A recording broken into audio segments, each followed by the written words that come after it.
कल्याणमध्ये आपले प्रतिनिधी आतिश भोईर आपल्यासोबत जोडले गेलेले आहेत। कल्याणमधल्या सुद्धा रेल्वे स्थानकावर दूषित पाणी मिळते आणि त्यामुळे त्या संदर्भात तिथली काय स्थिती आहे ते आपल्यापर्यंत पोहोचवतील। आतिश, काय सध्याचं चित्र तुम्हाला दिसतंय?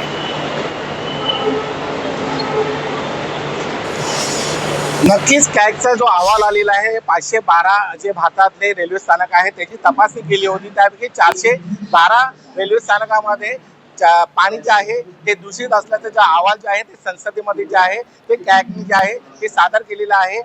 कल्याण त्याचप्रमाणे मुंबईचे CSMT जे रेल्वे स्थानक आहे, त्याचप्रमाणे लोणावळा आहे, भिवंडी रोड आहे, कोईम्बतूर आहे, हैदराबाद आहे, अशा अनेक जे 412 रेल्वे स्थानक आहेत। ह्या रेल्वे स्थानकामध्ये जे रेल्वेकडून जे आहे पिण्यासाठी पाण्याची जी व्यवस्था केलेली आहे ते पाणी जे आहे ते दूषित असल्यामुळे रेल्वे प्रवाशांची जे आहे ते जीवाशी खेळलं जातं असं महत्त्वाचा जे अहवाल जो आहे तो कॅगने जे आहे तो सादर करण्यात आलेला आहे। त्यामुळे रेल्वे प्रशासनाकडनं ज्या सोयी सुविधा आहेत त्या चांगल्या कराव्या अशा जो अहवाल आहे तो देखील सादर करण्यात आलेला आहे। तर इथे सुद्धा आता काय कशा पद्धतीच्या उपाययोजना केल्या जातात हे पाहणं महत्त्वाचं आहे। धन्यवाद दिलेल्या माहितीसाठी।